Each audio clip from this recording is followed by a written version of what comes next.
धर्मदा काव्य मंच से आपका मित्र पंडित गिरी मोहन गुरु। गीत गुरु के नवगीत, इस श्रृंखला बहुत दिनों से चल रही है और मैं अपनी डायरियों में से ढूंढ ढूंढ करके आपको नवगीत सुना रहा हूँ। आज एक पुरानी डायरी लाया हूँ और उसमें से एक बच्चा, शीर्षक बच्चा और पन्नी, एक नवगीत उस पर मैंने एक प्रस्तुत किया है और उसमें मैंने एक दर्द उकेरा है देख करके कि वास्तव में आज़ादी के बाद से हमें जितना आबाद होना था उतने आबाद हम हो नहीं पाए हैं, तो उस पीड़ा को मैंने व्यक्त किया है।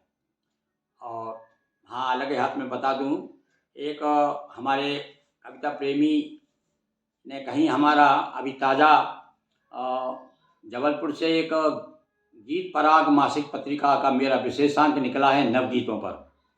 पूरे नवगीत पर चर्चा है उसमें और उसकी संपादक हैं डॉक्टर गीता गीत जबलपुर की। ये जुलाई में प्रकाशित हुआ है।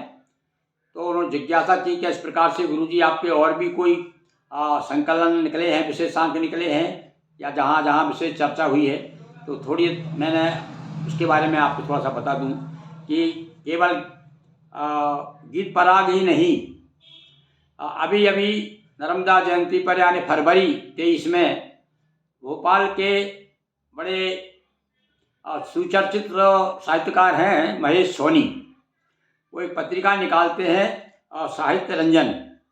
उसका भी उन्होंने नर्मदा जयंती पर मुझ पर केंद्रित एक विशेषांक निकाला है, वो भी बड़ा लोकप्रिय हुआ। इसके पहले पर यदि जाएँ बहुत तो 2009-2004 इनमें भी 2 अंक निकल चुके हैं। तो 2004 में एक संस्था है वहाँ भोपाल में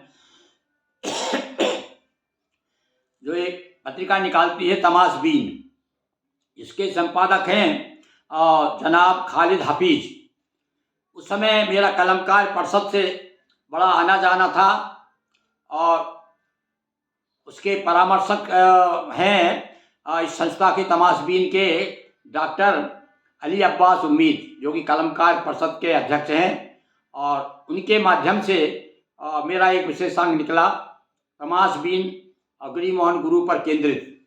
ये देखिए, मैं आपको दिखाऊं, ये 2004 का एक प्रति मिल गई मुझे, इसलिए मैं बता रहा हूँ आपको कि देखिए कुछ ना कुछ मेरा चलता रहा है। ये 2004 में ये विशेष रूप से काजिम रजा राही, अली अब्बास उम्मीद, ये कलमकार परिषद से मैं जुड़ा हुआ था। अब वो ज़्यादा संपर्क नहीं हो पाया, पर आज भी वो मुझे बड़े आदर के साथ, स्नेह के साथ में याद करते हैं। तो ये उन्होंने भाई अली अब्बास उम्मीद और काजिम रजा राही के प्रयास से ये तमाशबीन का ये विशेषांक मेरा ये प्रकाशित हुआ था, नगर श्री पंडित गिरी मोहन गुरु विशेषांक। इसके बाद में प्रकाशित हुआ ये साहित्य सागर। देखिए ये साहित्य सागर, देखिए वो भी बता दूं आपको मैं, ये 2009 में। हाँ भाई, ये भोपाल के एक और बड़े प्रसिद्ध व्यासी शिवपुरी के रहने वाले बहुत ही विद्वान संपादक और बहुत अच्छे गीतकार, इनके पिताजी की स्मृति में भी एक गीत पुरस्कार दिया करते थे। ये संस्था ने भी बड़ी साहित्य की सेवा, हिंदी साहित्य सेवा में ये प्रमुख स्थान है इस पत्रिका का। बहुत सारे देश भर के साहित्यकार और हम जैसे नए नए साहित्यकारों को तो इस पत्रिका ने बहुत महत्व दिया है।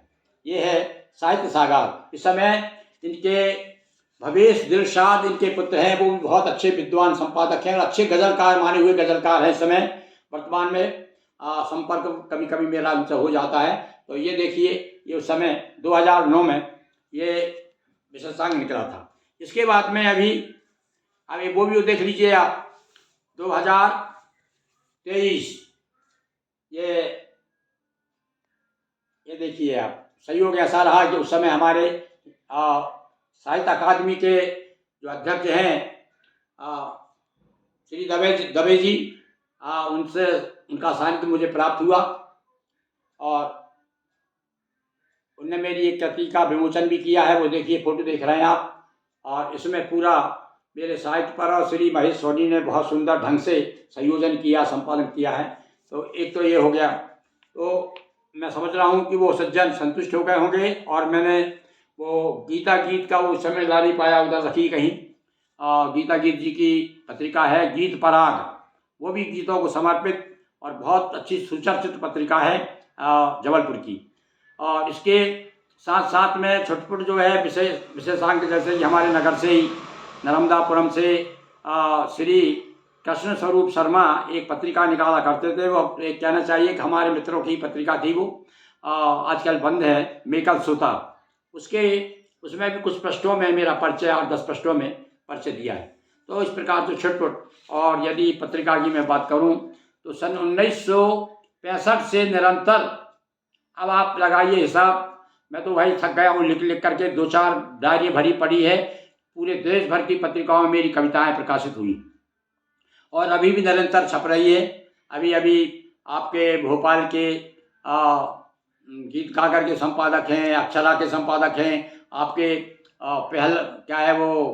पहला अंतरा, ये सब पत्रिकाओं ने भी मेरे गीतों को कभी कभी भूले भटके भी कह सकते हैं, पर उन्होंने स्थान दिया है। इस बात का मुझे बड़ा गौरव है और मेरा क्रम इस प्रकार ही चलता रहता है। तो इसलिए बता रहा हूँ सारी बातें कि मैं केवल इस क्षेत्र में भी नया नहीं हूँ। लगभग 1965 से बराबर मैं अपनी बुद्धि के अनुसार हिंदी साहित्य की सेवा में निरत हूँ और कुछ ना कुछ कर रहा हूँ। और अभी देखिए फिर एक नवगीत लेकर के आपके सामने आ गया हूँ। देखिए नवगीत।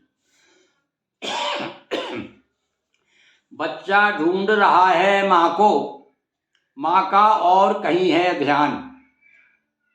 अब तो कल्पना कीजिए कि माँ बच्चे दोनों और एक सड़क पे घूम रहे हैं। तो बच्चा ढूंढ रहा है माँ को, माँ का और कहीं है ध्यान।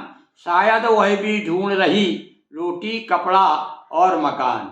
शायद वह भी ढूंढ रही है रोटी कपड़ा और मकान। कुत्ते घूम रहे कारों में, देखिए हमारे देश कितनी उन्नति की है देश ने।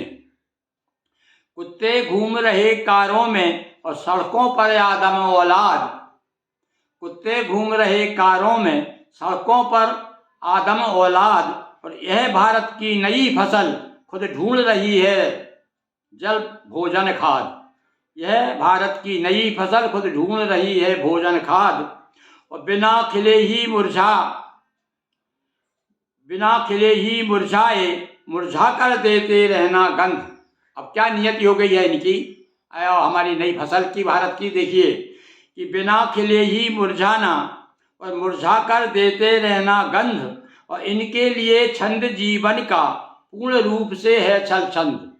इस पर ध्यान दीजिए, विशेष पंक्तियों पर फिर से सुना रहा हूं मैं। बिना खिले ही मुरझाना, मुरझा कर देते रहना गंध। इनके लिए छंद जीवन का पूर्ण रूप से है छल छंद। बच्चा ढूंढ रहा है माँ को, माँ का और कहीं पर ध्यान।